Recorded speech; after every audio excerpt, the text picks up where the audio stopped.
Bismillahirrahmanirrahim. Assalamualaikum warahmatullahi wabarakatuh. Alhamdulillahilladzi arsala ilayna afdhala rusuli wa syara'a lana a'zama syara'i'i dini wa anzala ilayna afdhala kutubi wa akramana bi syafa'ati khairi khalqi. Allahumma fasalli wa sallim wa barik ala sayyidina Muhammadin wa ala alihi wa ashabihi ajma'in. Amma ba'd. Bolarek TV yang berbahagia dimanapun Anda berada, jumpa lagi di program Titian. Kali ini kita akan belajar tentang sejarah ya.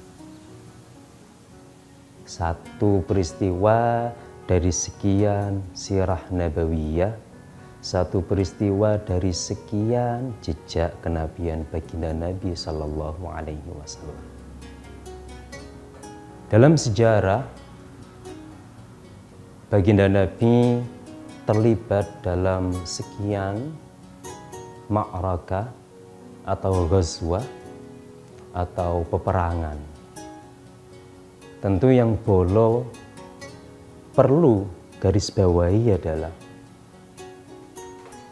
sekian perang yang pernah dilakukan oleh baginda Nabi beserta para sahabat.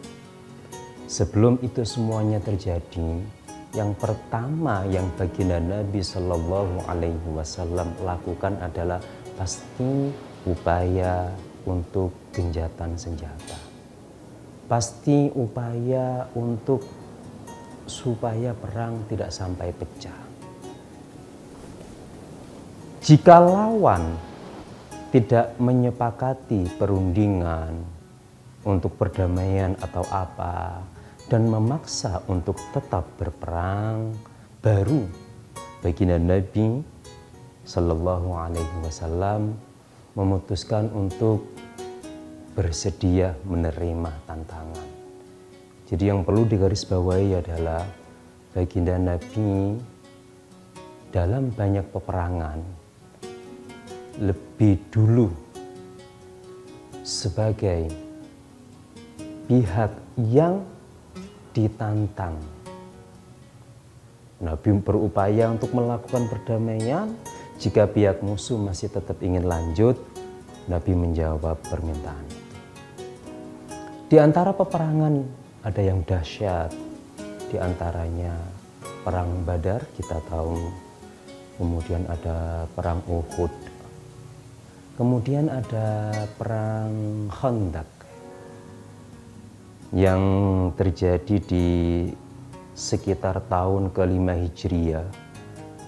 Kalau dalam beberapa kitab sirah nabawiyah, misalkan kitab Fiqhus Sirah karangan Profesor Dr. Ramadan Al-Buti rahimahullah ta'ala, atau dalam yang versi bahasa Indonesia ada The Great History of Prophet Muhammad Sallallahu Alaihi Wasallam, diperkirakan perang Khandaq itu terjadi di bulan Syawal tahun ke-5 Hijriah.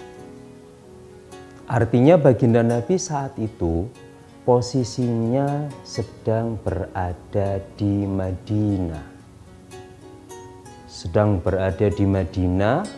Kisaran waktu sudah berlangsung 5 tahunan. Dan selama 5 tahun ini sudah nampak sekali baginda Nabi memerankan sebagai seorang pemimpin atau sebagai seorang presiden, kepala negara, sudah mulai menata tentang tata negara dan seterusnya dan seterusnya. Begitupun dengan kesejahteraan penduduk Madinah juga sudah mulai membaik. Nah, prestasi-prestasi ini oleh orang Yahudi itu memunculkan rasa cemburu, iri.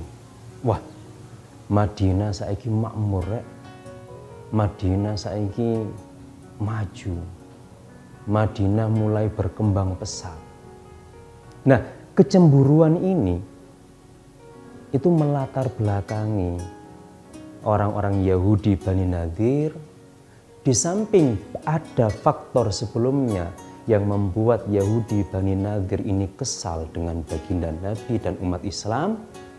Tapi saat melihat kemakmuran menyelimuti Madinah inilah mereka kobongan atine, kobongan jenggote. Kemudian berinisiatif untuk melakukan serangkaian serangan. Supaya kekuatan yang dilakukan untuk menyerang Madinah kokoh, tangguh, mereka pun mencoba berkoalisi dengan kaum musyrik Makkah yang jauh sebelumnya punya dendam, punya sakit hati terhadap baginda Nabi Sallallahu Alaihi Wasallam. Koalisi, makanya perang ini kalau bahasa Al-Qur'annya, kalau bahasa sejarahnya itu disebut dengan perang Khandaq, tapi bahasa Al-Qur'annya disebut dengan perang Al-Ahzab yang secara etimologis itu artinya koalisi. Karena musuh berkoalisi Yahudi Bani Nadir dan beberapa orang musyrik Mekah dan kemudian beberapa orang Nasrani bersatu padu berkoalisi bersama-sama bermaksud menyerang baginda Nabi Shallallahu Alaihi Wasallam dan umat Islam di Madinah. Tibalah saatnya koalisi ini bergerak bersama menuju Madinah. Dalam beberapa buku sejarah atau kitab sirah nabawiyah diperkirakan sekitar 10.000 lebih personil musuh bergerak bersama-sama menuju Madinah. Seret, sampailah di penghujung Madinah. Kaget. Abu Sufyan yang berada di barisan depan dan mendapatkan jabatan sebagai panglima saat itu. Kok ngene iki? Ya apa iki carane mlebu? Kenapa pasukan musyrik tidak bisa memasuki Madinah? Jangan kemana-mana Polo, tetap di Titian.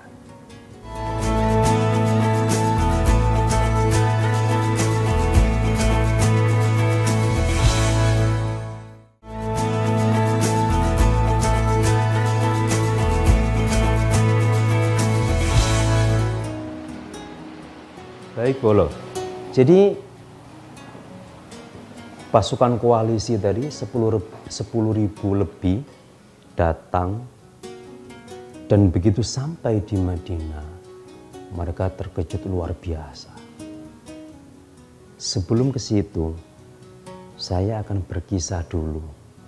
Sementara tadi orang Yahudi Bani Nadir berkoalisi mencari bantuan, saya ajak Polo untuk ke Madinah saat itu. Ketika orang-orang Yahudi Bani Nadir kesana kemari memprovokasi dan mencari membangun koalisi, itu berita ini sampai ke baginda Nabi Sallallahu Alaihi Wasallam. Dan baginda Nabi itu tahu betul kali ini beliau bisa membaca dalam konteks, dalam kondisi saat ini tidak mungkin untuk dilakukan semacam genjatan senjata atau apapun. Karena informasi yang masuk ke beliau, wah ini kita harus segera bersiap-siap diri. Baginda Nabi meskipun seorang pemimpin, kepala negara, plus juga utusan Allah, baginda tetap dalam banyak hal itu tak segan untuk melibatkan para sahabat dalam musyawarah. Beliau kumpulkan beberapa sahabat senior, beberapa sahabat senior dan beberapa sahabat yang berpengalaman dalam hal berperang. Sahabatku, terdengar dan sampai kepadaku bahwa di luar sana musuh sedang mempersiapkan diri untuk menyerang kita. Dan diperkirakan jumlahnya jauh melebihi kita. Bagaimana pendapatmu? Sahabat-sahabat yang lain rata-rata itu ya manut sam'an wa ta'atan dengan baginda Nabi. Ye sakreso panjenengan Nabi. Apapun yang jenengan instruksikan kepada kami, siap kami eksekusi. Lalu ada satu sahabat, beliau jebolan pasukan Persia, Salman Al-Farisi. Nabi, saya punya usul.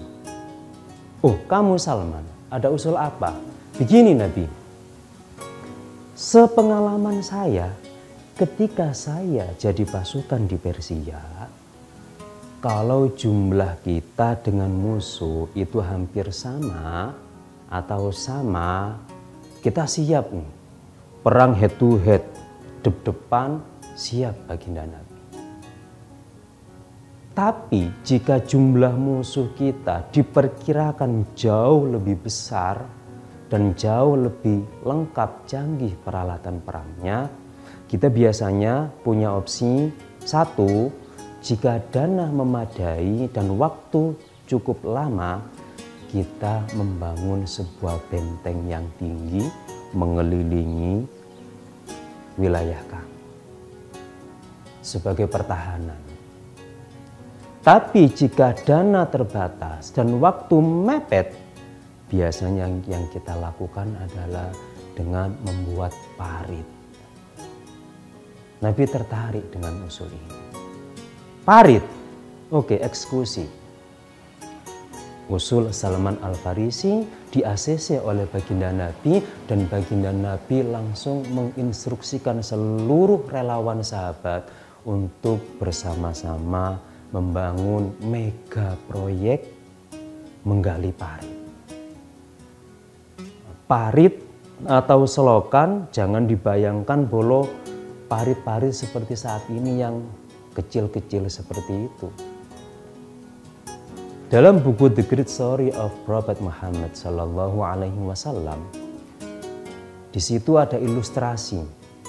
Diperkirakan lebar parit yang dibangun oleh baginda Nabi Sallallahu Alaihi Wasallam itu sekitar 6,5 sampai 7 meter. Lebarnya bolo. Kalau baginda Nabi Salman ngasih usulnya begini, pokoknya kita bikin parit Nabi, ukurannya adalah kuda terbaik tidak bisa loncat dan panah tidak bisa melewati. Oke, kita pakai ukuran anu deh, kuda terbaik tidak bisa loncat. Dan tadi itu 6,5, lebarnya itu 6,5 sampai 7 meter. Ya jelas bolo.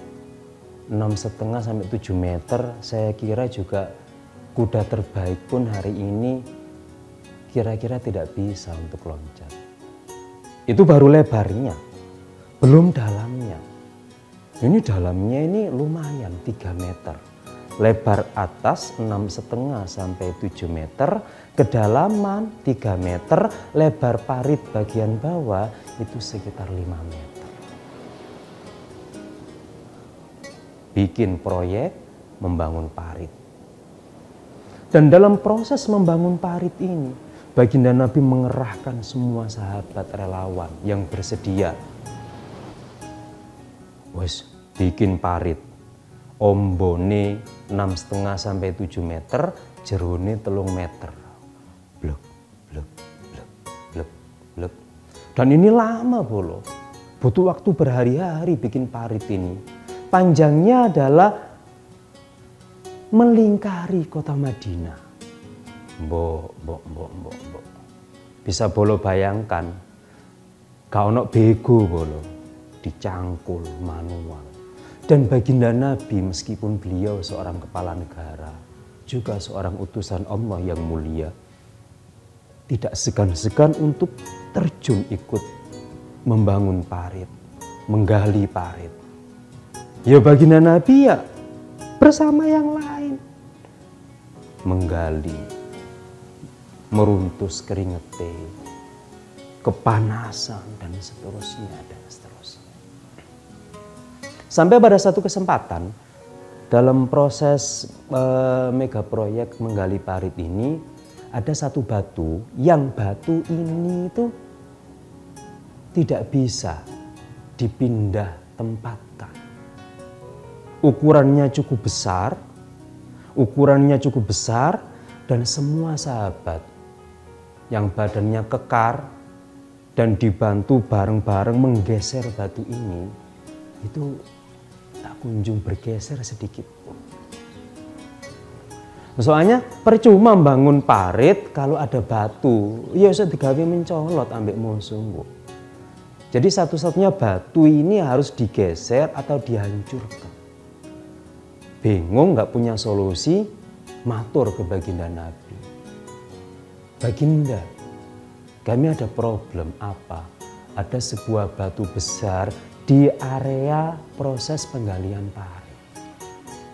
Lah batu itu harus kita hancurkan atau kita pindahkan. Jika tidak, maka percuma akan digunakan oleh musuh, akses loncat dan tidak menutup kemungkinan akan tembus menyerang kita. Ya sudah. Apa yang dilakukan baginda Nabi? Ya sudah kalau begitu, antarkan aku ke sana, siapkan kapak yang paling kuat, yang paling kokoh. Berangkat Nabi, blek, blek, blek. Single factor. Apa yang dilakukan Nabi Bolo dengan single factor sendirian? Jangan kemana-mana, tetap di titian.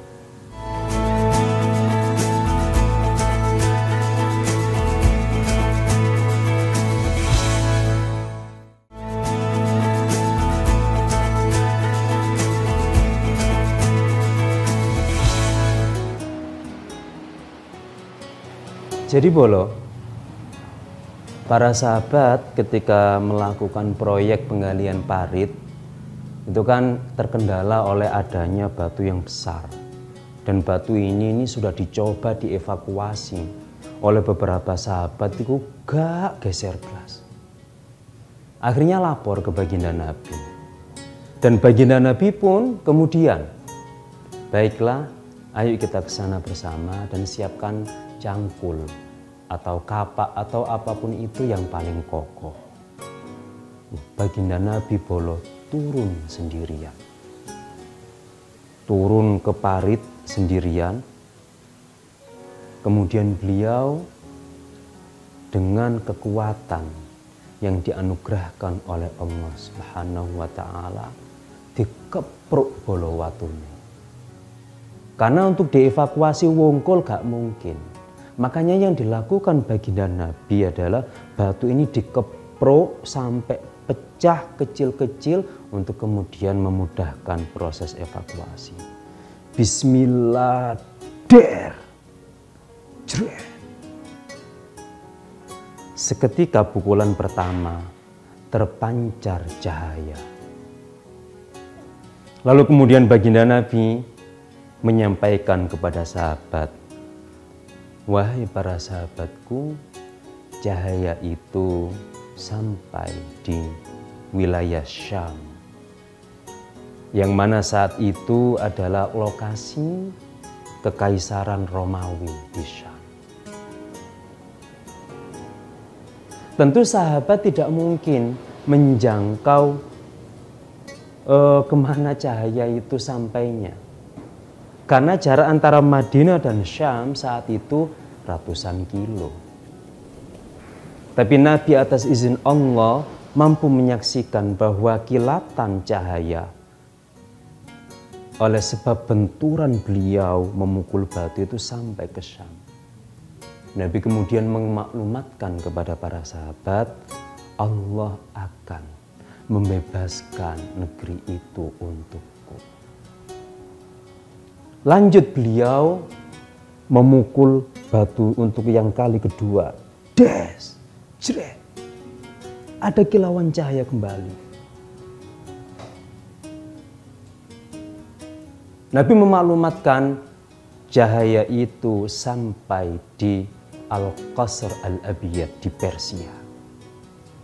Dan Allah akan membebaskan negeri-negeri itu untukku. Nah, ini bolong yang ingin saya sampaikan kepada Bolo dan juga pesan untuk diri saya sendiri. Coba kita perhatikan. Baginda Nabi saat itu, status beliau, status sosialnya sebagai utusan Allah yang paling mulia, yang paling agung. Yang kedua, beliau juga menjabat sebagai kepala negara saat itu.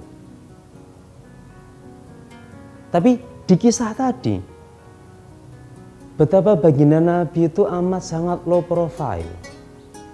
Meskipun dengan status kemuliaan beliau sebagai seorang utusan Tuhan, kebesaran beliau sebagai seorang kepala negara, beliau rela terjun langsung ikut proyek menggali parit. Kepanasan, iya. Kehausan, iya. Kelaparan, iya. Yang kedua, ketika para sahabat sudah tak mampu lagi, buntu, tak punya ide, tak punya cara untuk mengevakuasi batu ini, tak punya solusi untuk mengatasi batu ini, baginda Nabi tampil. Dan itu pun langsung turun sendiri. Dikepruk dewe. Yang patut kita teladani adalah dari sikap kesatria baginda Nabi yang low profile ini adalah satu, seberapa tinggi, seberapa terhormat status sosial kita. Tetap tanamkan dalam diri bahwa jika memang sebagai seorang pemimpin, maka kesejahteraan yang dipimpin itu harus menjadi prioritas utama. Jika sebagai seorang kepala rumah tangga, maka kesejahteraan keluarga yang dibina harus menjadi prioritas utama. Jika menjadi seorang direktur perusahaan, maka kesejahteraan para karyawan di bawahnya harus juga menjadi prioritas utama. Dan jikapun dihadapkan dengan kondisi di mana harus berkorban, harus siap di depan sebagaimana yang dilakukan baginda Nabi. Itu Bolo, kesatria baginda Nabi yang low profile.